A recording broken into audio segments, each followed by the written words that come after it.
You see they've put the line super try on the sidelines because it's super dry. They've changed it. It's like a bit. It's a wee pun. Do you think this should come down a touch? Do you think we're framed? Well, actually, talking to Mike, shouldn't I? I think we're right. You think we're alright? Yeah. See, I often get. I better talk into the mic, eh? That's how that works. Oh, gee, Mike, I got a bit of a loose one today. You're a floppy mic. I got a flopster. Might need to take a pill for this. Technical difficulties. We're up and running. I had a point before I was going on about my floppy mic. About the framing. Yeah, I often look at the framing and I'm like going, because I don't have a great view of the frame as you do. Yeah. And I often go, why didn't Mark tell me I was like halfway out of the damn frame the whole time? Yeah. And then I'm looking in the editing and then I'm like, you're my quality control man. Sleep on the job. Sleep at the wheel. Sleep at the wheel. Yeah. If I was a whiteboard, you'd make sure I was framed correctly. Yeah. Hell yeah. No, sometimes I sit in front of the whiteboard and people are like, great vid, man, loved it, but I can't see I can't see all the names written behind you, like the try scores on the board. You're sitting slightly in front of the board, and I'm like, crap. Sorry. Do you have like a mark on the ground or anything like that? Do you have a spot? No. It's just set it up every time. So every time is slightly different. Every time's a little bit special. It's a little bit special. There was a play. There was a bit of that in the old Argentina, Italy against France. Oh, that was a shocker of a game, that one. Can I tell you a story? You can tell me as many stories as you like. Just one story. How can I bring this closer to us? Yeah, you can. Oh, we're drinking Asahi, by the way. This is the official sponsor. I brought this beer. Not the official. Not the official sponsor of 2 Cents Gets Distracted, this podcast, which is available on Spotify, Google Podcast until it converts into Google or YouTube Music. Stitch is gone. iHeartRadio's still around. Yeah. Everything's just going to turn to Spotify. Basically. So get it there. If you want to listen. But, the streams don't correlate to downloads, so it's quite hard to track how it performs. And whereas at YouTube, you're like, it's got many views. But yeah, Asahi, because the Japanese played today. Yes. Do we have any Portuguese beers? No. Oh, we need. I couldn't name it. I've been to Portugal. Yep. But I drank beer there. You did. Drank a fair bit of beer. I bet you did. Had a great time. I have no doubt this happened. I was 2002. Belief factor still 100.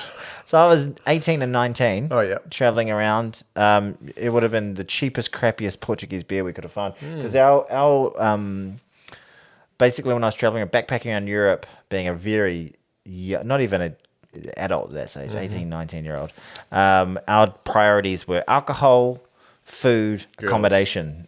Oh yeah, well, girls were just a part of the scene. Right. But in terms of like things we needed to acquire, wow,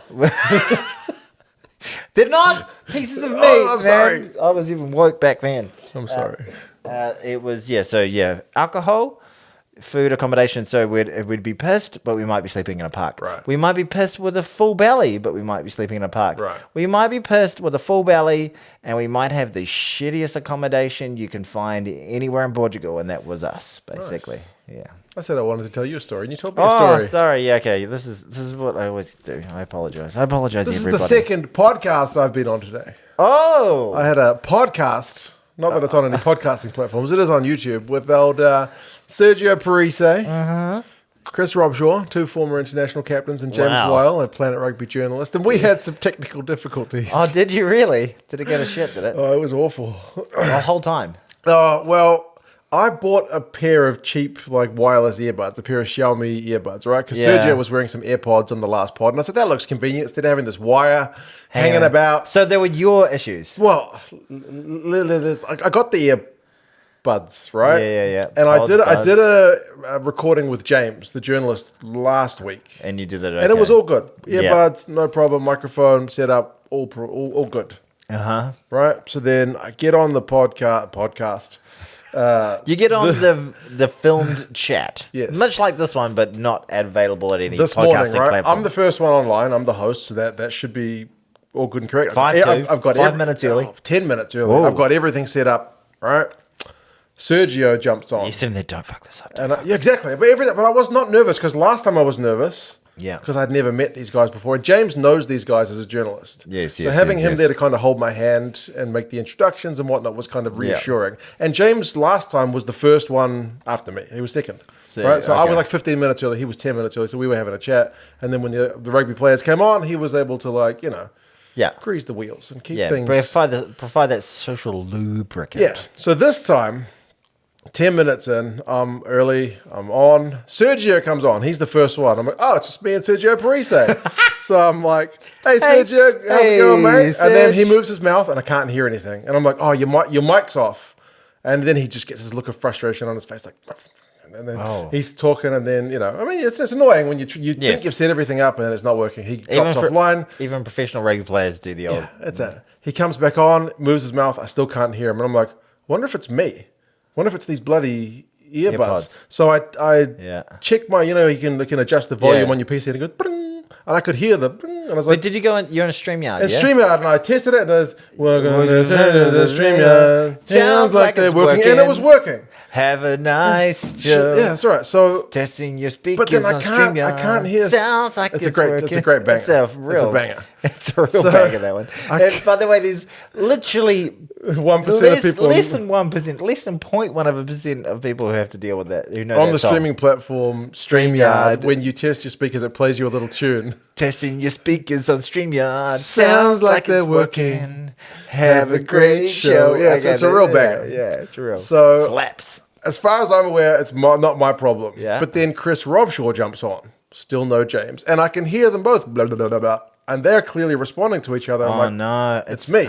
Yeah. So I take the bloody $45 or $35 bloody earbuds This is out. what you get for cheaping out. No, they work. They're fine. But anyway, so I get a wired pair. I plug it into my laptop. Still can't hear them. Oh. I'm like, oh, shit, this is embarrassing. So I unplug it from my laptop and plug it into my Yeti, the microphone. And now I can hear them good as gold. They can't hear you. They can hear me. Everything's fine, but we're still waiting on James. Where's old Jamie boy? And we're at the time. It's kickoff time. Yeah. Still no James. So Chris gives James a call because they're both in the UK. Yeah. He's got the dates wrong. So he jumps on a couple of minutes later. We're making a bit of chit-chat. They're like, what's up with all the jerseys in the background? I'm like, oh, yeah, I've got a bunch of jerseys. It's kind of part of my deal. And then they're like, where'd you get this? Sergio's like, where'd you get this Italian jacket from? I'm like, I bought it. It was on discount. So they're lovely guys. So we're having a good chat. And then James jumps on. And his sound is coming out of my laptop. Oh. Why? Why is this sound coming out of my laptop? What? How? Yeah, that doesn't make sense. I don't know. So then I like... It was so frustrating. You got PTSD, bro. I unplugged my microphone and we all jump offline, jump back online. And then it was still coming on my laptop, but the boys were coming out of my earphones, the headphones. Boys come out your ears. So then I just got rid of my Yeti. I'm like, all right, I'll just have crappy sound. I will just record on my earphones. Like whatever. Let's get it done. Because we're already late. We're already running late. And they are saying it was a bit of an echo. But I'm like, nah, there's no echo on my end. Oh, no. So we just get on with it. So we get it done. And then... Have you heard it back? I download the file at the end of the thing. And it is atrociously echoey. The whole thing has a horrendous echo. Oh. But... Yes. I did, when we were having technical issues, I clicked the button that says save the audio to every person's local machine. Oh, yeah. So I got the downloads from their local machines, which individually sound fine. But you sound like crap. Mine sounds all right as well. So you're going to have to blend I'm just going to have to blend them all together. So you're going to have to do what I do. We have to edit, yeah. You're going to have to sync the tracks. Yeah, you're sync the tracks. Yeah, you'll be fine. It'll be fine, but geez, I was shitting bricks. And you went into it super cash going, this will be fine, because last time it was fine. Yeah, StreamYard's pretty reliable too. I've used it, it's foolproof. But we literally all had echo cancellation turned on. And they were just like, bro, it's so echoey. And I was just like, what, do you want to start? And they're like, yeah, let's just start. So they were doing the thing the whole time with horrendous echo. They're champs. Well, legends. Yeah. Legends. That's why they're pros. Sorry, that was a long story. No, it was a good story. But that will be out probably before this goes out. I'll try and edit it up tonight or tomorrow morning. Oh, right. Okay. Gotta get cracking. All right. If this is out and his isn't out, you go across the 2 cents. Yeah, go watch it. It was still a good chat. We had some really good chatty stuff about rugby, and well, I hope so. They give some predictions. Man, it must be weird. Like you go from like peak of the mountain, these great characters of rugby, great players coming across to the peninsula, and then you come across to my little. At least I don't have to worry about technical difficulties because it's all in your capable hands. Yeah, well, we've had a few in the past, but you're pretty reliable. We haven't had a few. We haven't had many for a while, really. It's been a bit of a good run. You've got it down pat. But yeah, so you go from that and really high level, great insights, speaking from experience, and then I'm like, I got drunk in Portugal. How about those crabs? We have arguments about SDIs. It's a different vibe over here, and this is the podcast 2 cents gets distracted. This week it's on my channel. It is, so we can. And next week it's on your channel. That's how it works. That's how we don't explain that. You've been putting out rugby videos. I don't even. Yeah. I feel so guilty about those. It's so like I curse the world when I'm just going to upload and I can see that little thumbnail there that says like no effort review from Tony, and I'm like, you beat me, son of a bitch. It's like not many people beat me to the upload, but it's so easy. My one, I literally just turn my camera on and talk for a little bit. I don't say anything particularly. I provide the vibe, the marbo that I felt watching it, basically. I even started uploading with the cable instead of the Wi-Fi to try and beat you to the upload, but I couldn't. Did I not? Did I beat you? I'm not trying to beat you. Do you want me to wait for yours and then upload it? If it makes you feel any better, if you can get it up faster, then just get it up faster. I'll erect it as fast as I can. If I'm a little bit slow on the draw, that's my fault. If it makes you feel better, I look at my video after it's been out and it's got like 1,200 views. I'm like, oh, it's okay. And then I look at yours, it's been there for 44 minutes and it's got like 5, and I'm like 7, and I'm like, that's been my shtick for a long time. Yeah. And you've actually got a thing and key events and names of players. I still enjoy watching. Yeah. After my one, I'll go watch your one. Oh, do you really? I do. Oh, I watch most of yours as well. Yeah. Here we are, jacking each other off. This is lovely. Jackety jack. I should have brought my Free Jacks jersey. Should we talk? How many minutes have we been in? Should we talk about the Rugby World Cup? It was a great week. Good. Yeah, it was good. Yes. I went in with not the highest expectations for the weekend. I don't know why, but like I was thinking about it before you came over. I was just like, felt like it was a lot of really good rugby, but then I was like, remember some specific things? Hard to, because it all kind of blurs into one big sort of rugby pile of spaghetti in my brain at the moment. But let's play them out. Well, I took some hasty notes, and the oldest game on the list is the New Zealand Uruguay one. And feels like it was 4 nights ago. When you're talking about like, can I remember anything specific about that game? Roigard scored. Roigard got the ball knocked out of his hands. My parents didn't like that call. No, that was. I thought it was a knock on. I thought it was a knock on. People were moaning about the TMO, but it was like there was one that was a foot in touch and one was a knock on. I was like, that's why the TMO's there. Oh no, the one of them with the TMO kind of irritated me, it's a broader point that I want to bring up with you. That was the neck roll. But the one that with Roigard, you saw Geordie get up and he went. Really? He's on the camera and he's like, nah, it's not. He does literally the old. No, he's like. Because it took us, 19 minutes to get our first try? I heard some weird stat that's the longest we've been kept scoreless at a World Cup. I think it was... Squidge put out a tweet that's the longest we've been kept out by a team that's their first ever game against us. Oh, really? That's one that I heard. But then again, someone in the replies was like, don't forget Rhodesia. All right, yeah, okay. So there might have been other occasions. Zimbabwe for folks. Young people. All right, so... But I was trying to think of a game where we've been kept scoreless for the first 20 minutes in a World Cup. I couldn't really think of one. I could not think of one. There'll probably be a few. Really? Name one. I can't. I can remember most of them. How long did it take us to score in the 2011 final? Pretty early on. We scored... Tony Woodcock's try was pretty early. Yeah, no, things were looking peachy. That's right. Yeah, you're right. We got a decent one against the Aussies in 2011. Like, we cleaned up on all the pools and that. What about the 4 more years one? How long did it take us to score in that game? 2003? Yeah. We got a good try. Tana got a try in that game. Okay. I can't think... Anyway... They kept us out. They kept us out for a bloody long time. They did. And they were playing the game of their lives. They were. They were playing incredibly well. But it still finished 73-0.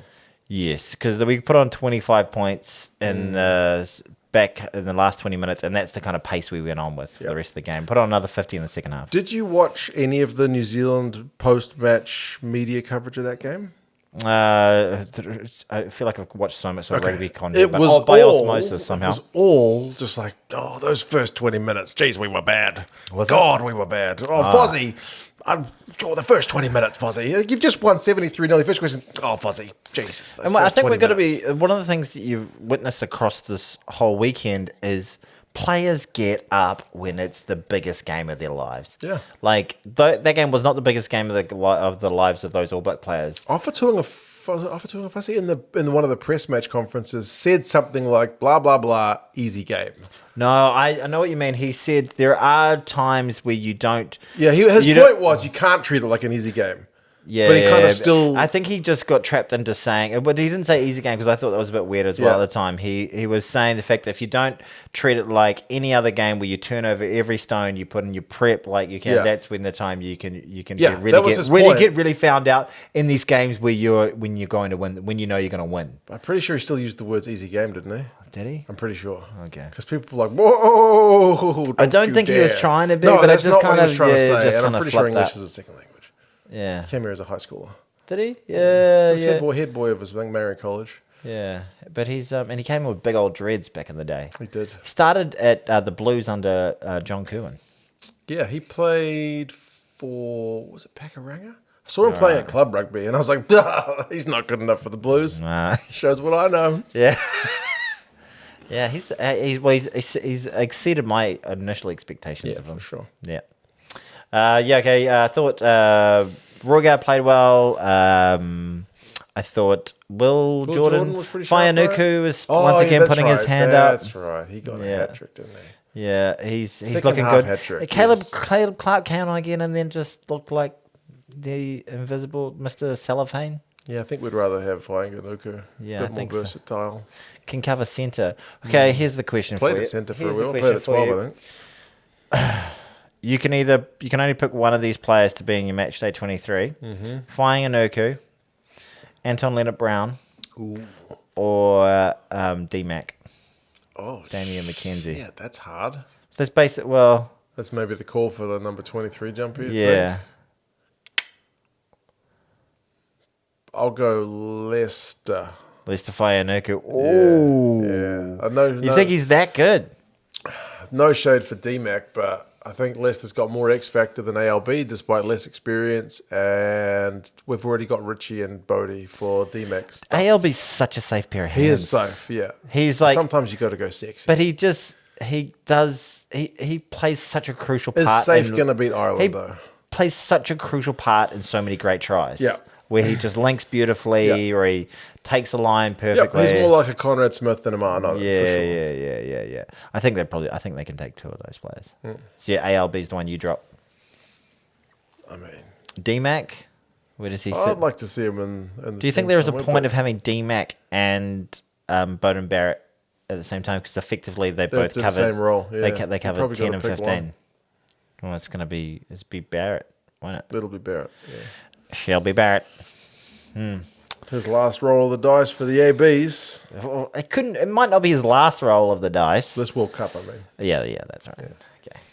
I thought you meant it's a foregone conclusion. We're going to lose to Ireland. We'll get speaking of Ireland, yes, they beat Scotland. Can we, before we get into that, can we talk about? Do you want to? Okay, right. Well, you got a hot take coming. No. I just really want to go into it. I want to get into those Irish. 36-14. Boy, oh boy. They looked great. And they made Scotland look relatively ordinary. Did you watch the post-match for Scotland? Gregor Townsend. Like in the actual... I did. In the studio rather than in the... They were quite hard on him. Yeah. I thought they were like, look, there seems to be a trend brewing here for a long time that we go out... you're all over the shop. Let me get into... I can't do it. How you do a Scottish? They may take our land. That's it. Do Mel Gibson. They'll do an Australian pretending to be Scottish. That's the way they're Scottish. Yeah, there seems to be a trend. I can't do it. Anyway, they were saying there's a trend going on. Out in the pools. That you keep going out in the pools. There's something systemically wrong. And he was like, the 1 and 2 teams in the world were in our pool, and we lost to both of them. It was so harsh. They asked them, like, do you need to change the coaches, change the players? And it's like, I thought we just needed a different pool. Like, that was a tough question. I was listening to it in my AirPods. Right, which were working. Well, I was going for a run, believe it or not. Oh, wow. That I can't believe. I believe your Portugal story, but I don't believe that for a second. But yeah, I thought they were really harsh on them. Like, it was really unfortunate for the Scots. I think the Scots top any of the other pools. I thought they were a little bit disappointing. I thought maybe it's just the Irish are that good. They're that good. But they seem to be a little bit lateral with their attack. I think Finn Russell, he's a great player when he's got momentum, but he just seems to sort of like just dish it off and dish it off to players who aren't in great positions to retain possession quite often when he's under pressure. He doesn't take the game by the scruff of the neck when things are going hard. Sometimes he does. Oh, yeah, sometimes he doesn't. I don't see it that much. I think he's a momentum and a confidence player. So yeah, but some of their key guys like Duham was kept pretty quiet. Like barring one run at the death, how many times did you see him getting into space? I saw them say it was the second half, and they're like, that's the second run for the game. And I was like, wow. Him and Darcy Graham, pretty quiet, which is unusual. I mean, Scotland scored 2 tries, and they had to go for tries. Like they went for them in the first half. Just couldn't get it. There was just that little 5 minute. They were pretty good tries. They had 5-10 minutes where Scotland had a bunch of pressure on, and then Ireland started with their first one. Yeah, and then they just couldn't score. Well, they had that first try to James Lowe was a cracker. Yeah, and then they had like 10 minutes of just solid defending. And I think that was the game. Yeah. Basically, they got their souls taken from them in that moment where Scotland just keep going for touch. And like, if we have this much sustained pressure, we fire all our best shots. And we still can't score. And we keep penalty after penalty, and Ireland keeps screwing up their exits. We've got to turn pay into points. But they didn't. And then the game just felt lost. It felt like it was always Ireland's from there. They did score 2 tries after it was kind of... it was pretty much over by half time. They did score 2 tries. I went back and looked. If I'm not mistaken, the most Ireland has conceded in any game this year is 2 tries. So they matched like the best effort anyone else has had. Not by points conceded, but by points scored. So 2 tries against Ireland is actually not that bad. How many tries have we? That was last year. So I'm Scotland. South Africa put on a bunch of us. Oh, on us. Yeah, but that Irish team are just like so well organized in defense. Like they just seem to have like an extra 2 men like spanning the field. Yeah. They very rarely look comfortable. Yeah, they very rarely seem to get outflanked. Yeah. Like and their line speed's still really good. Yeah. Super dominant at the breakdown, like playing complete rugby. And that organization and sharpness and really well coached and well executed team is exactly the same on attack. Like their intricate backline moves are just beautiful to watch. They are sharp. The men in space and the men in motion are just so hard for defensive teams to get a read on. They are a smoking team at the moment. They are the Irish fans. I hate to tell you this. I don't think you actually want to hear it. And I'm okay with you being it. But you're the favourites. You're the favourites. Don't fuck it up. They are the favourites. They are. Number 1 in the world. 17 game winning streak. And you're just playing the All Blacks. To the little old All Blacks. Number 4 in the world. Way below you. You beat them in a series last year. You can do this. You got this. Easy peasy. You wanted to talk about France. Okay, can we dedicate a bit of time just to like feeling anxious about that quarterfinal? Oh yeah, we'll list the quarterfinals at the end. Okay, all right. It's on my agenda. Okay. That game is like for a neutral. Both like the games on our side of the pool are just sexy as all flipping heck. Okay, what was the game? France 60, Italy 7. Pose. France were very, very good. Ireland. Bloody Irish. Yeah, damn it. France were great. Italy have been... I thought Argentina were going to take the most disappointing team, but they've not been there. They played beautifully today. That was a great game of footy. I'm talking about Japan, Argentina, but we'll get there. We'll get there. But Italy have just been awful. They had the best run as well because they had the two minnows of the group first. They had Uruguay and they had Namibia. So it's like, get yourselves together, get yourself warmed up, and you are ready like for the ABs. And all you have to do is knock off one of the big boys. One of them. Like, you've got all that time to prep. You've got, shake off any rust, get yourself into a groove, get your training camp all together. Like, there's a few teams who I feel like have been kind of coming right at the end of the competition. Like, I think Tonga and Samoa look better now than they did at the start of the comp a few weeks later. But Italy, no. Pooped the bed. Really. And you want teams to play above their abilities like we've seen the likes of the Portuguese and some of these other folks. Here we go. Look at them go. I always feel like I'm going to hear this. Oh, jeez. He's struggling. Don't hit my car. Yeah, I'm always worried about my fence. I'm always thinking like someone's going to crash into my fence. West Auckland, baby. What was I saying before we about Italy? Italy. You want teams to play above themselves. Yeah. And you see that a lot. Like the Portuguese were a perfect example of that this morning. Yeah, even the Samoans when they played England. But these guys have played lower than the expectations. That's right. It's a bad one as well because like all the tier 2 coaches say at the end of the World Cup, after they've lost another game, they're just like, we just need more games against these tier 1 teams. And then we go, well, Italy gets heaps of games against these teams. And look, they just got beaten by 60 points. Yeah, it really sucks. It really, really sucks. But I think what actually was happening there was as much... they don't have as much talent as the other tier 1 nations, but tactically they just seem to be really off the ball. Yeah. It was weird. Like, I know that I'm not the biggest fan of kicking, but I don't mind attacking kicking. Yeah. But they seem to not have any thought to, like, put balls into space by the boot at any stage of the game. It's just all through the hands, cut plays, out the back. It was weird, like, because Kieran Crowley was talking up their kicking game prior to the game against the All Blacks, and we hardly saw it. It's like they played like a 10 at 10 and a 10 at 15, or they played like... Is it the youth that they just got overwhelmed on the bright I think in the All Blacks game they dropped their heads, but less so in the France game. They continued to fight for a while. Yeah. What did you think about them substituting Lamaro? Like, why let him go out to start the second half just to bring him back in? Did he have an injury or something? No. They just pulled him. Like, if you want to sub him, if you think he's not playing well, why not sub him at halftime? I thought he was one of the other guys, one of the only guys out there who was like sort of... I mean, the breakdown was an area they were suffering, I guess. But, I mean, why put him out there just to drag him off after like 2 minutes? To lead the players out, say the few words before they get stuck into the next half. You know, give a little bit of continuity to the halves, stable leadership. He looked like he felt humiliated. Yeah, it was a sad state of affairs. He's a good player. What is the greatest moment in Italian rugby?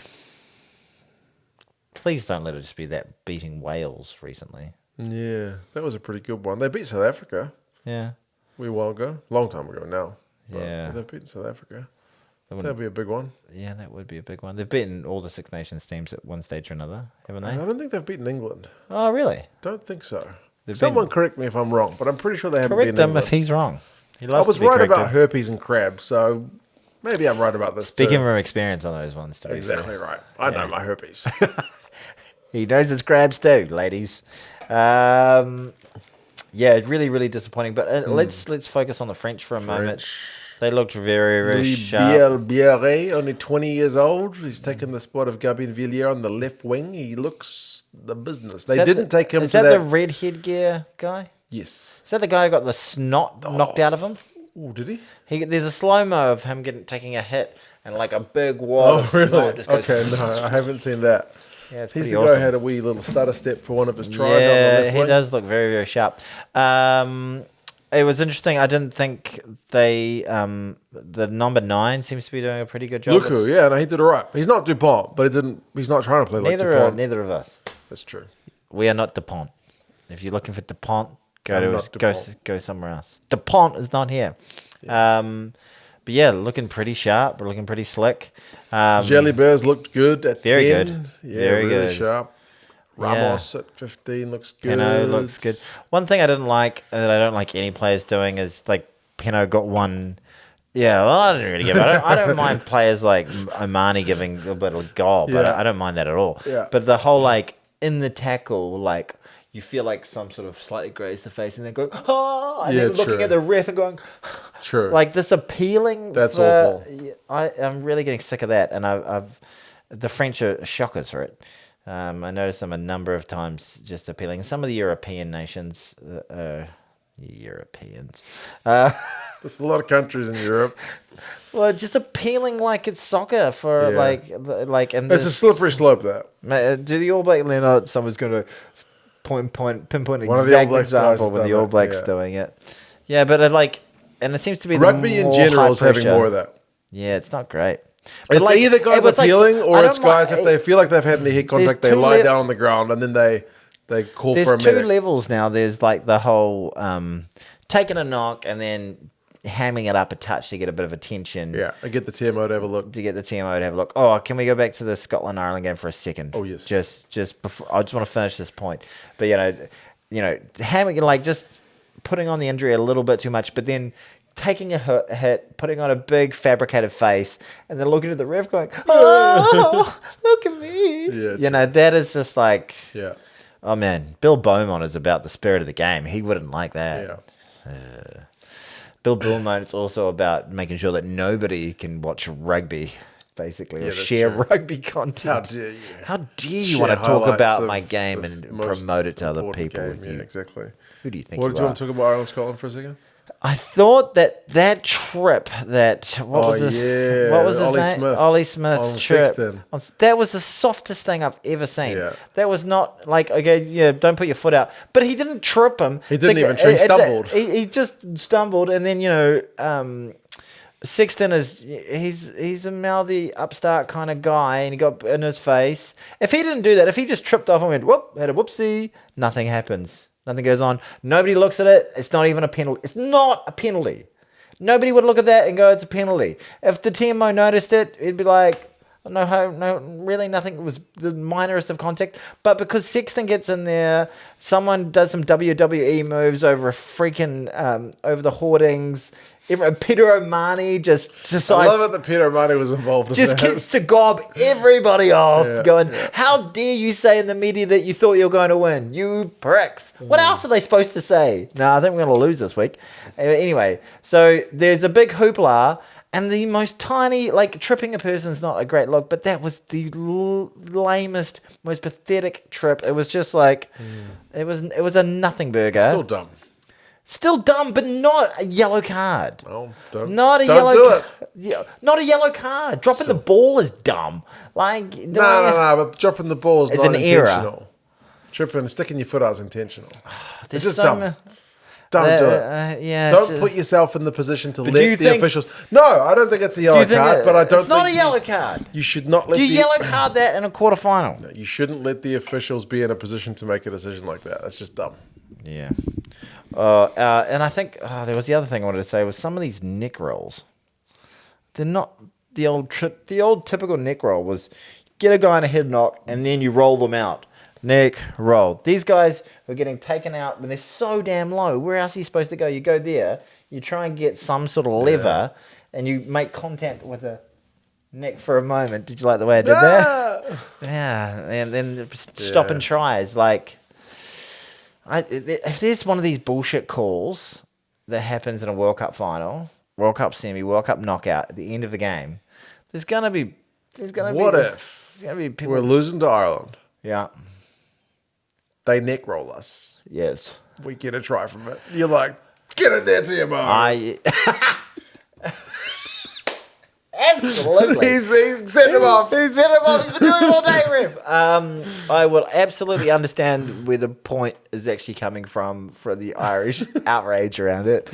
And I'll be like, I'd probably say something. If I was on the receiving end, I'd like to think, I don't know what I'd say. You'd like to think I'd say the same thing on the receiving end as the it's giving end. Yeah. Just be like, yeah, it's bullshit, but that's the game. Yeah. Which is kind of your point with the tripping. It's bullshit, but it's the game. Mm-hmm. You know, like I hope it doesn't happen. I hope, what I really like about the NRL finals and the State of Origin. Yeah. The bigger the game, the more the referee, let go. the more they let go. That's the same in ice hockey. You know, like when it's the finals and stuff, and there's real like high stuff, like it's you know foul play. They go, it's fine, and the referee and they go, what about that? And they just go, The refs in ice hockey, the commentators will literally talk about, well, you wouldn't have got away with that in the regular season. But it's final. They're like one of the former players will be like, they're never going to call that in the playoffs. Because no ref wants to be the guy who made that call to send them to the penalty box for 2 minutes to give away a goal. You know what I mean? They don't want to be the talking points. They just let it go. Let the players deal with it. But I don't think they're going to do that. No. I think they're... want to be... Marius Jonker. Overall, I think the refereeing's been pretty good so far. Yeah, I agree. Although... There's always mistakes. Unconscious bias. Oh, that's true. We can talk about that if you like. Where do you want to go next? You've still got 5 choices. You lead me, Grandmaster Controller, man. With today's match, which was Fiji against Portugal. And the timing's perfect. I may have done that intentionally. Look, because the second beer of today... Which I also purchased. You purchased? Yeah, like I haven't bought beers many times for these podcasts, but during the World Cup, I have actually been buying beers. Well, there's been a beer company that's been operating in Fiji since 1957. And look at that. Look at the old Fiji. It's got Fijian Drew on it. It's a rugby beer. Rugby beer. If you guys are listening and not watching, I'm holding up a can of Fiji bitter beer, which has got the logo of the Fijian Drew on it. 4.6% alcohol. It's a rugby-themed beer. You know what's exciting? What's exciting? We're about to drink the real taste of Fiji. I've always wanted to drink the taste of Fiji. You've been to Fiji? I've never been to Fiji. My wife wants to go because she doesn't need a visa to go there. She doesn't have a visa to go there? She doesn't need a visa to go there. Oh, right, okay. Chinese people have visa-free travel to Fiji. Well, that's great. Yeah. It's a great place. They don't have many visa-free countries. I've been twice. China requires everyone to have a visa, so countries have that reciprocal relationship, you know? Yes, they do. So China demands visas, then people demand Chinese visas. You know what I like about Fiji? It's the same time zone. Oh, is it really? Pretty much. Oh. It might be an hour, or it might be the same. I think sometimes it's the same, sometimes it's an hour. Hi, Fiji. Hi, Fiji. I've been there twice. Okay. You played touch with some locals. And I got smoked. But I'm going there next year. Are you? My mum's turning 70. We're taking her to Fiji. Married. No, not getting married in Fiji. Been there, done that. Do it again. I had a fake wedding in Fiji, believe it or not. God. So I was there on my honeymoon with my first wife. Right. Do you have a second wife? Not quite. And we on our honeymoon we went on this cruise and we paid. It was like a $25,000 cruise, but because she worked for the company, we paid about $5,000. Wow. So it was awesome. Chips. And it was so good. It was amazing. And but one of the things we had to do was like to have a staged wedding, Fijian wedding. I wore a lava and stuff, and they took photos of a staged wedding. So I have all these wedding photos of my ex-wife, and I also have all these wedding photos with my ex-wife at a real wedding. At a real wedding, one in Fiji that wasn't actually a wedding. Wow. Yeah. There you go. Do you know how it works in China? I've been to China. I've never been to China. But 2 cents. 2 cents on tour? Yeah. Okay. What's the time code? 2 cents on tour. I wish I knew. I'll lift my hand up like that so when you're editing, you know that I'm pointing I'm pointing to a card. This is my mark. Just hold it for as long as possible. Yeah, absolutely. So, I went around China with a camera and took videos and stuff. Yeah, it's very good. Yeah, I enjoy it. We're getting some good feedback. Yeah, it's great. Yeah. I've been enjoying the fact you went quiet on your promo. Yeah. I think you encouraged me to go back to the promo again. It's showing some benefits. People, I got to spread the love. Spread the love. In China, you basically sign the marriage papers not at your wedding. So you get you're legally married first, right? Yeah. Then you go to get wedding photos done, which is a whole day event, not on your wedding day. Yes. So you get all dolled up in multiple different outfits in multiple different locations or studio scenes. Yeah. So you get all your wedding photos done, and then you get the ceremony done last. Holy smokes. Yeah, so it's a 3-part thing. So you've had your wedding photos done before your wedding. It's not done on your wedding day. So you get the admin done, you get the glitz done, and then you get the ceremony. That's it. It's weird though when the people. Is that what you? No, this is what we did. Yeah, but every now and again, people decide they don't want to get married after they've done like steps 1 and 2, and then you've got all these photos that you paid thousands of dollars for, and you've actually you're legally married. Be like, nah, fuck this, I don't want to get married. I don't like this guy. I spent 2 days getting photos of them and then put me off them. Wow, my gosh, that's really, really interesting. Yeah, I don't know why they do the photos like that, but yeah, anytime you travel around China, around some like scenic spots, you will see just people in wedding dresses and suits just getting outdoor photos done. It's just like everyday occurrence. Right. It's random. Fantastic. This is a rugby podcast. Yeah, but we like to veer into... That's the distracted part, I guess. Yes, absolutely. It's usually you, but this time it's me. Yeah, well, no, you wanted to give yourself a plug, so... It wasn't planned. What do you think of the bitter? It's a strong tasting beer. It is. It does taste like... When I taste it this, I think that's Fiji. That's what I always imagined. What Fiji I was would hoping taste we like. were going to do is... We could do it next week. Comment below if you want us to do Carver. Oh, wow. In a podcast.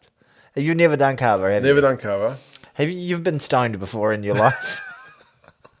You refuse to answer that question? I'll answer that question. Yeah, I have. Yeah, me too. Yeah. But there's, there would have been feelings when you've been like up in your head, kind of stoned, a little bit sort of paranoid and stuff. But the kind of feeling you have in your body where it's just like, bong. Okay. Am I going to be able to drive home? I'm not sure.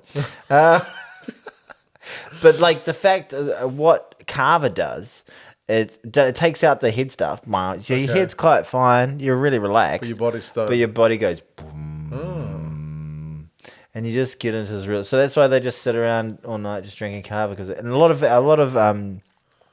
athletes do it. A lot of island athletes Very chill. Just takes the stuff out of their body. What is that noise? Carver. Yeah, all right. So if you comment below if you want us to do Carver. If the All Blacks lose, I'm bringing the long dong. Oh, the old dong will come out, will it? I've still got 3 What bottles. morning is that game? It's the second quarterfinal. I know that. I forget which date. Oh, if it's a Monday morning, I'm going to kick someone in the nuts. No, it'll be Sunday morning. All right, okay.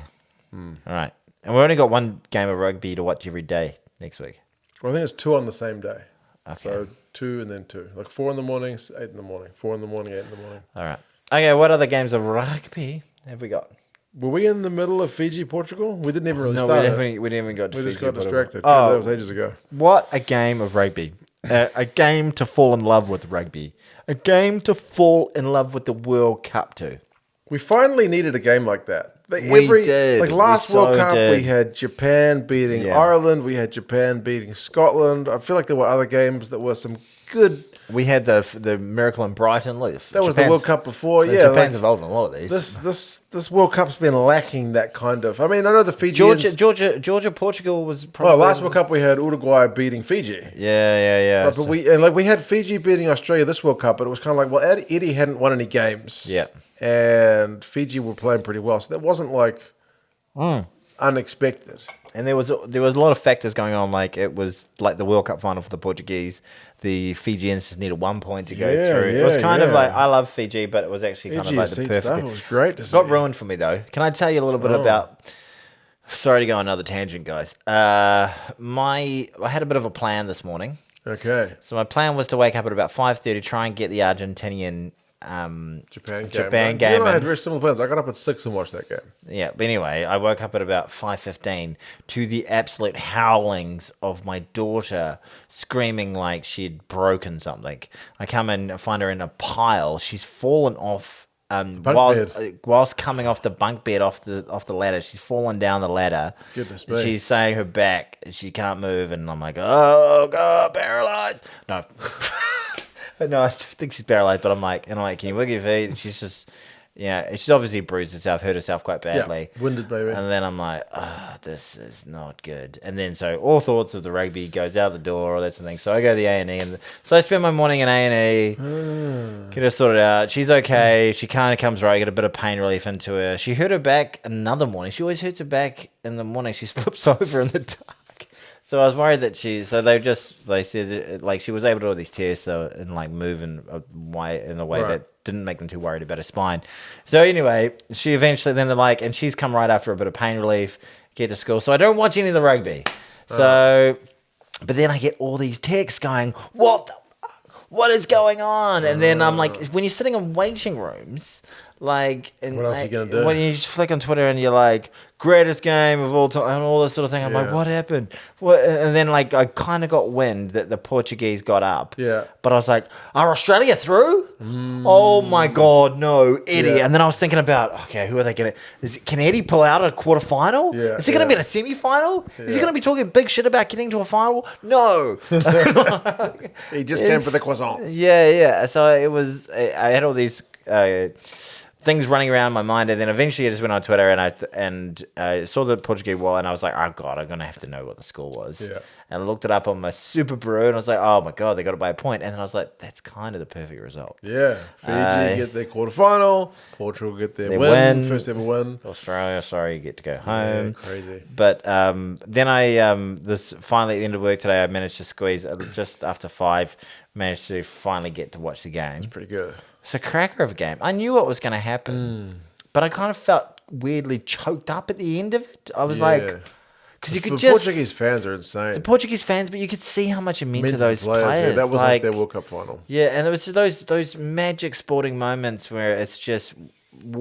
I love watching that kind of history. Like the first time the Irish beat us and the first time the Argentinians beat us, just watching the players. Just so happy. Yeah, exactly. Just doing something that they were never so far out of reach. Exactly, yeah. And like it was a great Portugal was the last team to qualify for the World Cup. They had to go through the repechage. Yeah. They only just made it. But they were behind Romania. Far out. I mean, Romania's in a tougher pool, but yeah, they got smoked.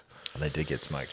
But no, Portugal were incredible. And Storti, the right winger, yeah. Pinto, like God, they got some good backs. They and do. Their forwards made a They million do. tackles. And they looked good. They out-Fiji'd Fiji at times. They looked good against every team. Yeah, they did. They genuinely looked. They were competitive in every game. Portugal and Italy play tomorrow. Who wins? Still probably Italy, but yeah, Italy's in not a good. Italy and Fiji play tomorrow. Who wins? Yeah, probably. Oh, I don't know, man. Fiji haven't been scoring tries. Fiji, it's weird. Like they've been great at the breakdown. Their set piece is good. Yeah, they scored 2 tries today through like Bottia and like Dongia, like one of the props. Bottia is a good. Bottia's great. He's world class, but like, where are the wingers scoring the tries? This is Fiji. I don't know. Let me. I'm going to consult the taste of Fiji. You tell me. Right now, they're just trying. They went in with a plan to get the points, and they got the points. They got the points. Job done. They got the points. Well done, Fiji. You got to the quarterfinals. I'm happy that they're there. To be honest with you, I think they deserve it. Yeah. But that was so beautiful. It really was. It was just one of those games that kind of is bigger. Like that victory is like bigger than the whole sport in that moment. Yeah. Like it's the. That's great to see. Yeah, it is, and that's why you love sport. Like those moments. There was the real losers out of the whole thing was Australia. Yeah, but.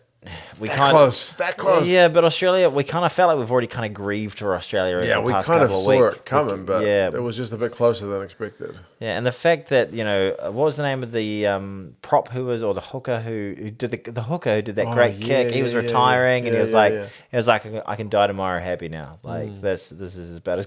And he was holding his 2 children at the time. Like, this is the best day of my life. Hey, Dad, what the fuck? Yeah. But yeah, just really, really special, and I think that will probably be one of the most enduring memories of this particular tournament. Yeah, this tournament has been so well attended. Like the crowds have been amazing, fantastic crowds. Yeah. You look at the cricket World Cup has just started. Okay. We absolutely smoked England in the opener. We got they set a target of 282. Yeah. We got on the 36 over. Stick that up your asses, England. And for 1 wicket, and it didn't quite relieve the pain of 2019 when we lost the final. In a game where we scored more runs and took more wickets, but somehow didn't win the game. But anyway, that's the one thing I'm super bitter about. Tony's still bitter. I'm so bitter. It's my it's my bitterest sports memory. We could go on a rant about that, but I'm there. My point was that those crowds are totally empty. Oh, really? Wow. Like they organize it so poorly. They only put ticket prices, ticket sales on about a month ago or something like that. and like loads like bugger all traveling fans have been able to get there. And all sorts of other logistical problems in and around it. Wow. And one of the big problems was like in Hyderabad with I think well not Hyderabad, the stadium where I can't remember the name. Oh, it's been played in India. In India. Okay. And wow, India can't get fans to attend cricket. And it's a religion over there. It's because it's been so poorly organized, and there's been so many. But do they only attend like India games kind of thing? No, I think they would attend, but games, right? but it hasn't even been publicized in the country. Wow. Like because it's meant to be publicized by the Indian cricket, right? Rather than when the IPL gets publicized. Okay. It's privately organized, basically. Right. So that gets way more publicity because there's a private entities behind them, but the government kind of. It's usually league you go on about, but now it's cricket. So it's Cricket World Cup. I love cricket. Good job, World Rugby, all the ticket sales. We love you, World Rugby. Good job, Bill. Fill those crowds. But the problem is one of the other problems was they ended up getting 40,000 people to the game, right? Sounds like an okay crowd. Yep. The crowd seats 136,000. Holy hell! Yeah, the stadium is. It's like the MCG on crack. It's huge. It's God. huge. Okay. Yeah. Anyway, sorry, pardon me. Where were we? Portugal. Amazing. Love them. Want to marry them. Want to see more of them. I really do. And this is the thing. I'm like, in the style of play, the intent that they play with, the passion that they play with, the fans are right in there. I noticed that quite a lot of their post-match interviews, the players had French accents. Yeah, there's 10 of them are French. So it seems like they're kind of like New Zealand's Tonga. Australia's New Zealand. Or France's Tonga. Yeah, it's people told me that. Like, there's a lot of expat Portuguese families who move to France. Yeah, right. So, yeah, amazing stuff. Beautiful. Did you watch Argentina and Japan? That was a direct knockout match. I watched 55 minutes. I know you did because I came here and you were watching it, and I interrupted the second half for you. But boy, it was a quality. What I watched. Tell me how it finished. It was a quality game. Yeah. One of the best lock tries I've ever seen in my life. Fakatava. What you call me? That's got to be a contender for try of the year. That was amazing. It was amazing. Had a little bit of space. He was carrying the ball in one hand, just galloping down the wing.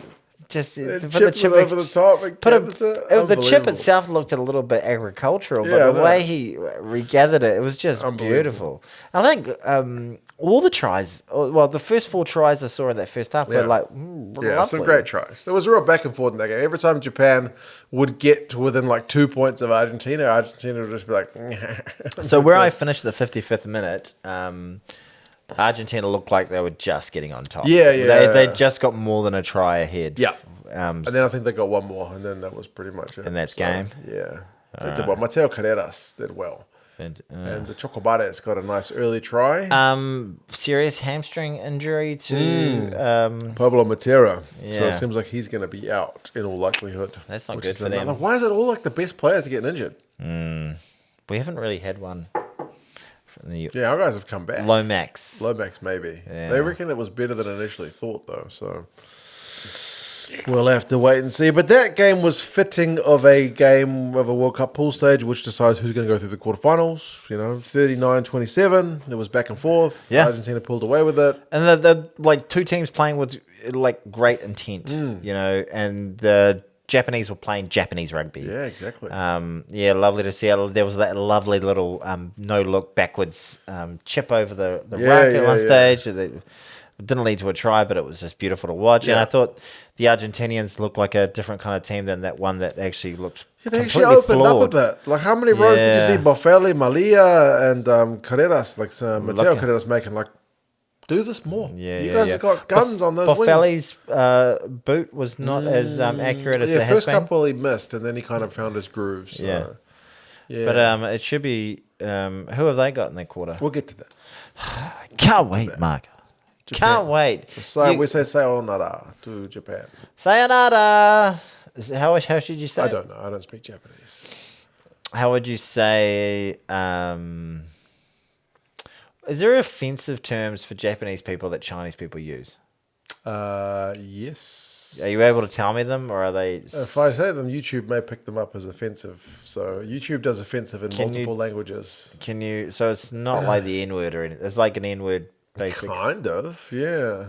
They basically call them. I mean, the translation sounds silly. It'd be just like little Japanese ghosts, but in Chinese, it's offensive. Yeah, little Japanese ghosts. Yeah. Ooh. They call Japan Little Japan as like an insult. Because they're like, we China, we big. You Japan, little. They really call them as an insult. So, hello, little Japan. Yeah. Hello there, you little. Basically. You little string of islands. Yeah. That's very nice. Yeah, that's what they do. So cute. That's their insulting way to refer to Japan. Really? Do we have that? Any countries that we refer to insultingly? Like by their geography? I don't think so. Well, we're much smaller than Japan. And we are geographically smaller than Japan, but we are bigger than the UK. Yeah, by land mass. By land mass, yes. Not by population. By sheep, we do all right. Yeah, we don't have as many sheep as we used to. No. Yeah, we used to have in the 80s. It was sheep everywhere. Yeah. It's couldn't swing a deck without hitting a sheep, which was quite handy. It's all maize and stuff. Yeah. Cows, dairy farms. A lot of dairy farms. Oh, well, any hole's a goal. Did you watch England play Samoa? I watched that game. 18 points to 17. Controversy with the TMO. Oh, that was bullshit. Like, have you ever seen a try called off after the conversion has been attempted? I knew they had changed the law that you could. Like, you know how teams would always hurry up to take the conversion if they felt like their try was bullshit? Like I think they changed the law partly to speed up the game, but also because they knew that was kind of a bullshit rule. So like you could tell when a team was dodgy because they were like, "Hurry up and take the kick." Yeah. I remember Nigel Owens saying that to Dan Carter after one of the tries was good. Like the final replay showed a slightly dodgy put down in the World Cup, and then Dan just went, bang! Like, and he said, "Oh, you put that over quickly." Oh man, your accent game's not on today. Yeah, we're off. I'll be working on me. I can't. Can you do a Scottish accent? No. Try. Attempt it. It sucks being Scottish. Whatever it is that line from Trainspotting. It's Scottish. That's right. Yeah. Doesn't it make you proud? Yeah. Look around. Trainspotting's a good movie. Yeah, you're like, what is it? Yeah, that's a great movie. I watched that as like a 12-year-old or something. And I had no idea what was going on. People think the English are arseholes. What is it? Yeah, they may be arseholes, but imagine being ruled by arseholes. Yeah. I'm sorry. Yeah, the accent game is... Somebody in the comments before last week told me I had stage Irish accent. Stage, like it was like an Irish accent that like a foreigner would perform on stage. Yeah. No, fair enough. Makes sense. Yeah. So you thought that call was bullshit? The call was 50-50, but the fact they called it... After they'd made the initial call of, it's knocked back by England, try is good, kick the conversion, you think just let it go instead of like, wait a minute. Well, hold on. I thought Lima Swapuanga looked really good out there. I wish he kicked a couple more goals. Yeah, his kicking initially was a little bit off the boil. Yeah. And then Farrell got pinged one for taking too much time. Which was so satisfying for some weird reason. But yeah, there were a number of calls out there that you thought, do you buy the unconscious bias thing? Yes, I do. I think it's... I witnessed it across all sports with the favourite... And I've witnessed it in favour of the All Blacks in the past as well. Yeah, for sure. So I think there is a natural tendency when a player, a team is bigger... And when we say unconscious bias, it's not deliberate bias. So that's the whole point. The referees are not going out there to say, I'm going to favour the bigger team, the bigger union. But I see it like... It's so weird when I see teams like the Blues and...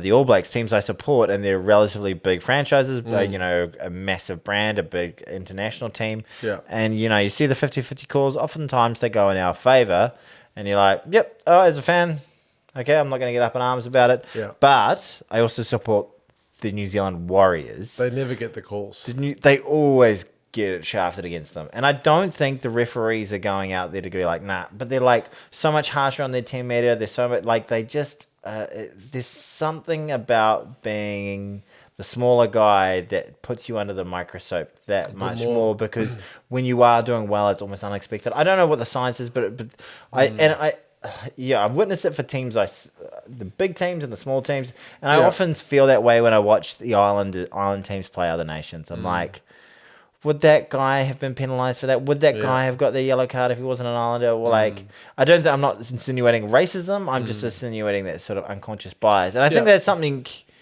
needs to be thought about more consciously. To actually get a greater. You love your data, get a greater base of data around those where they can actually say, where are all these 50-50 calls actually going, and why are they always going against the smaller team? Especially as we're trying to bring those tier 2 nations up. So, it is a thing. It is a thing. I think it's across all sports. Yeah.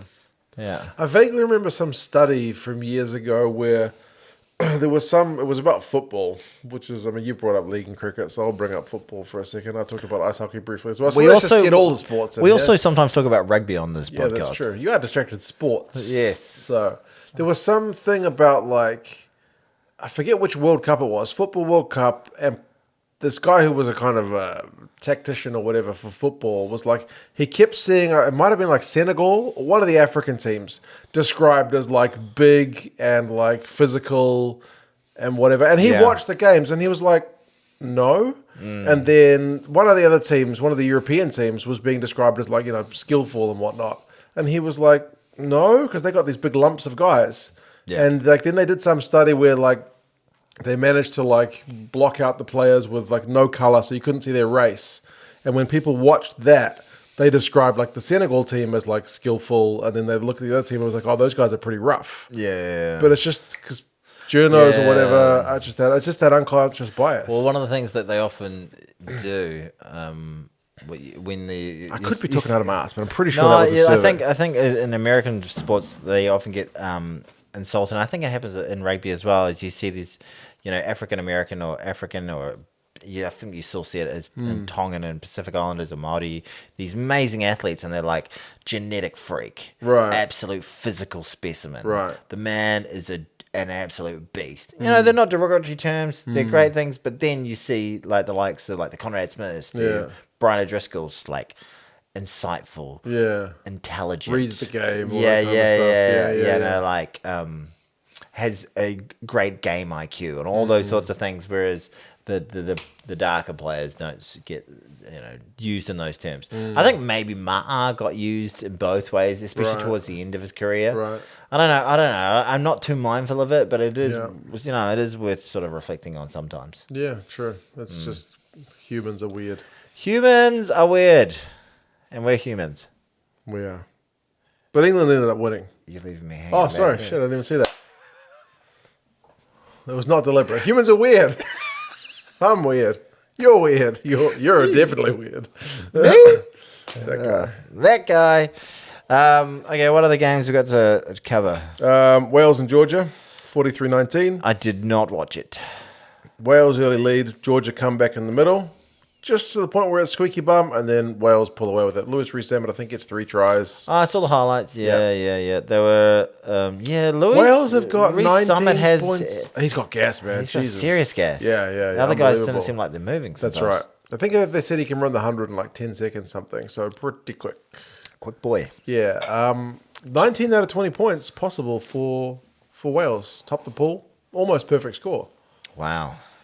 The only game they didn't get the bonus point was against Australia, which was a record win. Toby Faletau. Broken arm. Ouch. Yeah. Bugger. That's rough. And he's such a great, one of the greatest Welsh players of all time. Yeah. They've been defending like demons. Are they going to win the World Cup? I don't think so. Are they going to win? Oh, we'll get to their quarterfinal in a second. I'm trying to jump the gun here. Oh. The only other game is the dead rubber between Tonga and Romania, which was 45-24. That's the other one I didn't watch. Solomon Akata scored, I think, a couple of tries. Did you do that? No, not that I saw. Oh, what? Romania, though, made a game of it for about 60-odd minutes. Tonga scored 3 tries, 21-0. And you're like, oh, man, Romania's they're rubbish. Yeah. But then they actually came back. They scored a couple of tries. One of their guys who's a halfback, he's about to retire. he got a try, and it was like, get it there. Like, he was like, the whole team got around him. Yeah, great awesome. rugby moment, but then Tonga just too good across the course of the game. Right. But, yeah, it was a bit of a dead rubber. I thought they were going to win by more, to be honest with you. I picked William Harvey as my 10 for my fantasy team because I figured Tonga would run up a score. How did that go for you? Middling. All right. Like, how's your fantasy league going? Middling. Last time I checked in the Super Brew of I joined your Super Brew. Okay. I don't know if before the beginning of the round, I was coming 91st. Oh, wow. Nice. I'm just outside the top 100, I think. All right. Okay.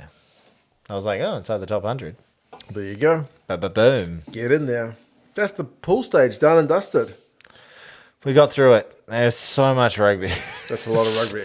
It was so hard to come up, like oftentimes when we do this podcast, there's like one or two games that we're really focusing on, and we keep eye out for. And it's a Monday, it's at the night, and then there's been a game played on Thursday morning, and you're just like trying to gather what happened your in that game 8 games ago. I really enjoyed it at the time, but I remember liking it. It feels like a fortnight ago. And then you'll be like D-Mac, and I'm like, he did something. That's right. Yeah. But no more of that. We've only got 4 games. 4 games, 2 games, 2 games. We have Wales up against Argentina. Both sides maybe just coming good at the right time. I think Wales have come a little bit better than Argentina have. But Argentina was shocking against England a few weeks ago. That's I think if that Argentina... How good was Fiji today? It's so hard because it's just... It's apples and oranges a lot of the time, isn't it? Mm-hmm. That for me is a pick 'em.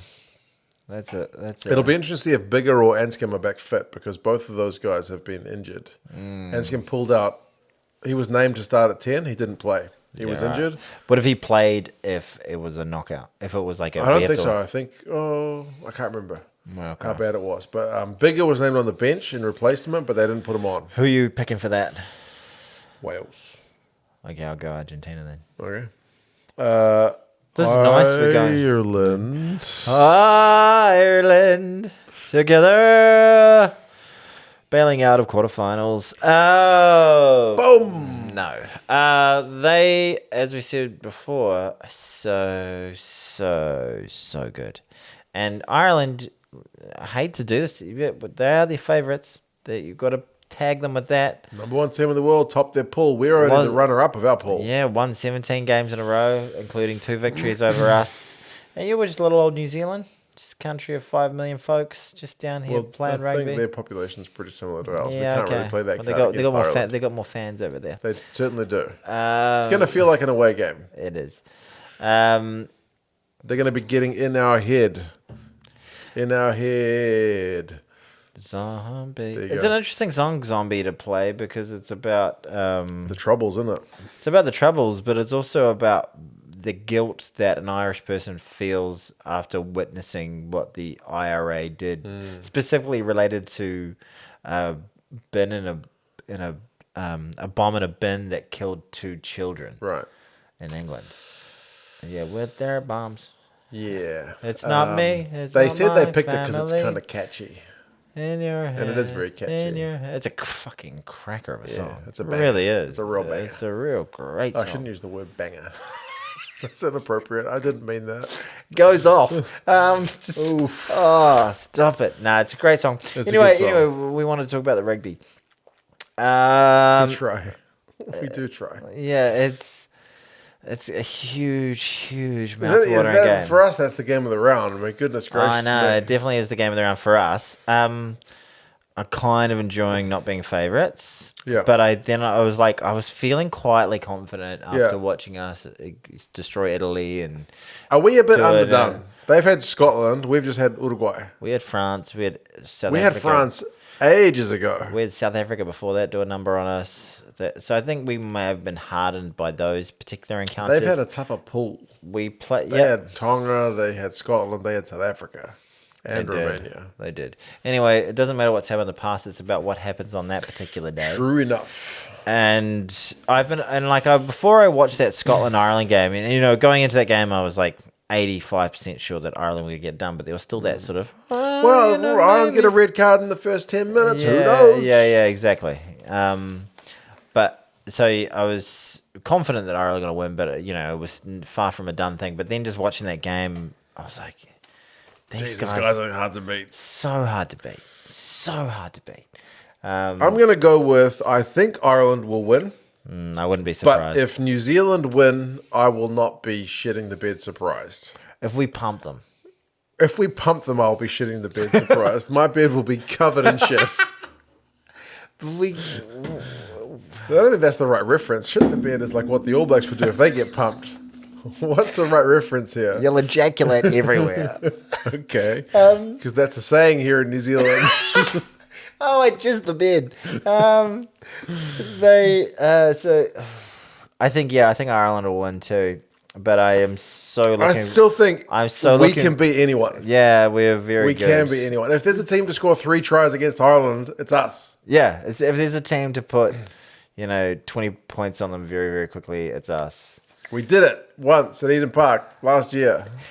In a 10-minute period, we smashed them, and that was the first 20 minutes of this most recent encounters against them, and we were like, well, that's what we're going to do against this team. Yeah. But it certainly didn't go that way. No. Ireland, you're the favourites, but I can't wait to see what we do. Yeah.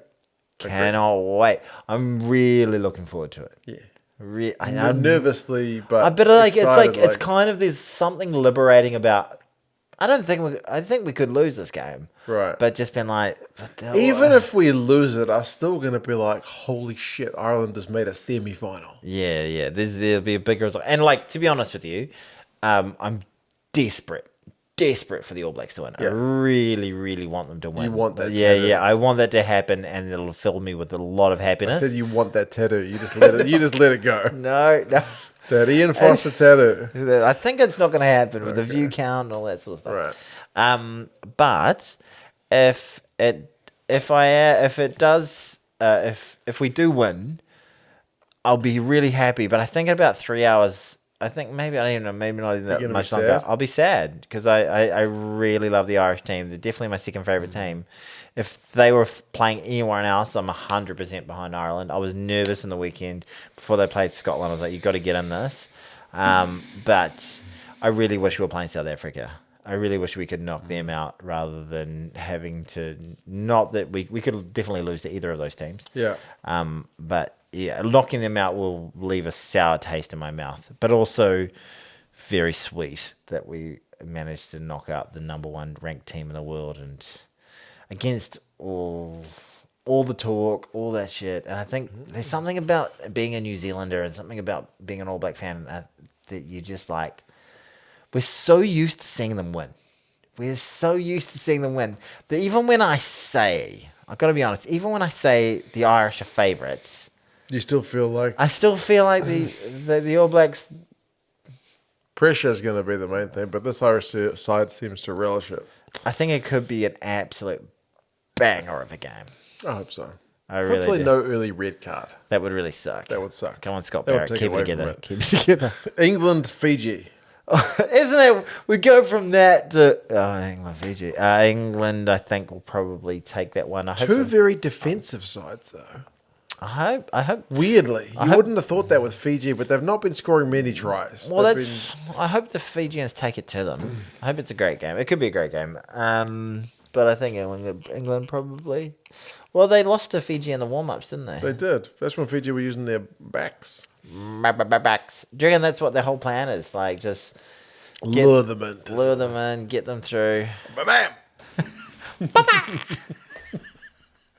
What is wrong with us today? Silly. France, South Africa. We went on for so long about our New Zealand. Then we're just like, England, Fiji, probably England.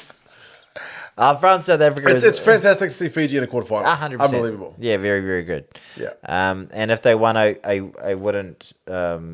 Everyone wants Fiji to win that one, except England fans. Okay. Can we talk the permutations of the semi-finals just briefly before we, once we finish France?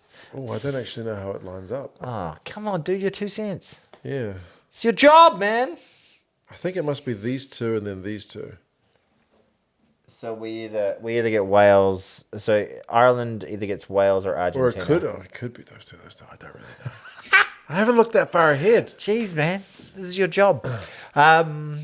Okay, well, I know that you play the other side of the draw at the semis. Okay, so there's a bunch of France, South Africa fans. You know, it's irritating when I watch podcasts and I'm like, oh, they're about to talk about my team, and they don't, and then they don't, or they talk about my team, and they lead into it very briefly, and they talk about my team for a very short time. That's why I was just conscious about us doing with England and Fiji. Okay, do we spend more time on them before we go into? Are you texting someone right now? No, I'm just looking at the Rugby World Cup fixtures. Okay, Rugby World Cup fixtures. Yeah.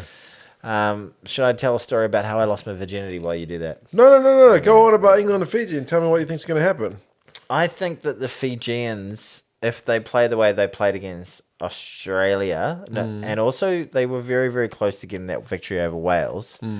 You know, I think if Naitha comes into his own, I think he's been a little bit quiet. He was quiet in the Portugal game. Yeah, I'd like to see him. He looked a bit injured, though. I think they need someone who's pulling the strings a little bit more. They're really relying on their nines at the moment. I think who's kicking the goals? Was it Lamani's kicking? Yeah. Jesus, kicks are ugly. They looked a little bit better towards the end. Yeah, I heard Joel Strancy go. He's not a nice looking kicker. He's not a natural striker of the ball. I'm really enjoying listening to Ricky Swanell and Stransky are a great combo. They're a great combo. Yeah, really, really nice. We get the international commentary for those. Ricky Swanell's a New Zealander who's. She's great. She's great. Yeah. She's a very good commentator. Yes. France versus South Africa. It's a big one. Who wins it? Is Dupont back? The defense. Yeah, I think so. Then France. I think so too. I'm picking a lot of Northern Hemisphere. I'm picking Wales, Ireland, England, and France. Goodness gracious. This is the reverse of the 2015 tournament where it was all rugby championship teams. Yeah. But it could go the other way. I think it really could. I mean, if it was Argentina, New Zealand, Fiji, South Africa, oh man, it's just North versus South, isn't it? I think that South African team losing to Ireland could lose to France. If they'll play a power game, they'll play with intensity. If the French team don't... Do they play Lecanio who's just come back into the squad? Lucky. I don't think so. Bench? But where are they going to... He's had a week to... Where are they going to fit him on their 7-1 bench? 7-1 bench. When they're just going to carry... Well, Colby can play halfback. Jameson Gibson Park... No, yeah. He was playing on the wing. And he looked really great. They had 4 halfbacks that Sam. There was 2 on the... He looks great. He looks great. Okay. I think... I like you. I think the French are going to get this, but it's a huge clash. Yeah. The host and favourites versus the defending champions. Yeah. It's another one of those ones like the Ireland-New Zealand game where it's like, I'll pick France, but if South Africa, I'm not going to shit my bed. Yeah, which is my new saying. To be surprised. My one is jizz the blankets. There you go. But yeah, I don't see South Africa has to play a power game and beat them up front. You feel like Russie's got something up his sleeve. But everyone says that about him all the time. Yeah, they almost lost to Wales in the semi-final last tournament. You know, like. Did he have something out of it? Yeah, okay. Sorry, Wales. They almost lost to Wales. Wales are making the quarterfinal. Yeah, that's right. Like I say for Australia. Yeah, that's right. And Wales is a team New Zealand hasn't lost to since 1953. Okay, there you go. Yeah, I knew my dad was alive. Yeah, my dad was born that year. Right. Yeah. My dad was 3. Don't know if he would have kicked your dad's ass at that age. Kicking a newborn baby. Exactly. He probably would have. He was a bit of a little shit. Yeah. Apparently he's got a story where he got boot polish and dyed some kid's hair black. Because my dad had black hair and there was some blonde boy on his street. And my dad was like, fuck you, blonde boy. You're going to have black hair like me. So he got boot polish and polished his... The kid let him do it? I guess my dad was probably a bit bigger and stronger than him. Oh, wow. That's some serious bullying. Yeah. So he got this. My granddad beat the shit out of him for it. All right. Back in the day. Parenting. And I just looked it up. It's semi-final 1. Quarterfinal 1 plays quarterfinal 2. So weird. Weird. So Ireland and New Zealand would either be playing Wales or Argentina. Yeah. It's an interesting place. Yeah. Okay. But I think France South Africa, just going back to them for a moment, I see France winning that game in many different ways, whereas without the voodoo magic of Rassie Erasmus, who irritates me. Pollard's boot get the job done? Pollard, has he had enough game time? He's had one game. How are you feeling about, like, they love him. They absolutely adore Rassie Erasmus. Can you imagine? Can you imagine a character who wasn't South African, who was another coach, who just liked to tweet to other coaches, tweet to other refs, put the niggle into like South African interests and stuff like that? How do you think the South Africans would react to that sort of a shit stirrer like Rassie Erasmus? I don't mind him. I do think he went too far previously, but I think he rides the line pretty well. But ride that pole. No, but so many of the coaches, like, you listen to Steve Borthwick, it just puts me to sleep. At least it's something. You're right. Yeah, it's something. He's a character. It's a character. There's something interesting to it. It's better than just that blah. Yeah, you're quite right in that fact. I just think like tweeting directly at like individuals and like trying to play these weird mind games on Twitter. He's got these things where like it just seems like he a doesn't waste follow of time. any accounts on Twitter, but then like when he's got some focus, he'll follow one account. But who gives a rat's? I just love that kind of shit. It's weird. It's I know it is. It is funny, but it's. I think it's theater. I think it's for the crowd. I don't think it really impacts the. You know, I don't think the Scots go, oh, shh, Rossi's following our account. I don't think anybody that impacts anything. It's just. I don't think more memorable than anything Fozzie said. Fozzie's just a bit. Scott Robertson can't go to the All Blacks games. I heard this. Yeah. Did you guys hear about this? Yeah. Apparently, Scott Robertson's the future All Blacks coach has been banned, apparently, from attending All Blacks games, according to Justin Marshall. Yeah, it's because he would be a distraction. All right. Distracted. Just might get along, me and Razor. Yeah. Anyway, back to Rassie. Yes, very entertaining. A point of interest, but I always just sit there going, "What? I don't get it," and I just find it a little bit. I will bring petulant. some Clippies and Coke next time, and you'll understand. You'll buy into. We'll do some kava, some Clippies and Coke, and then my mind will be expanded. I'll be like, I understand. As we set up a Fiji South Africa semi-final, that'll be lovely. That would be great. Yeah. Oh wow. Right. So amazing rugby to look forward to. A lot of amazing rugby to go, but the and games that are hard to pick. Thankfully, yes, I love it. Maybe the best pool round of the year of the tournament. Maybe this one recently. Yeah, only 2 games got teams above 50 points. Well done, everybody. Except you, Italy. Do better, Italy. But you know who doesn't need to do better? Our audience. If you made it this far, oh my goodness, you're a champ. You're a real hero. Yeah, that's right. We appreciate you. We do in every way. And you can listen to this podcast called 2 Cents Kids only on Spotify. We're like Joe Rogan. We're going exclusive.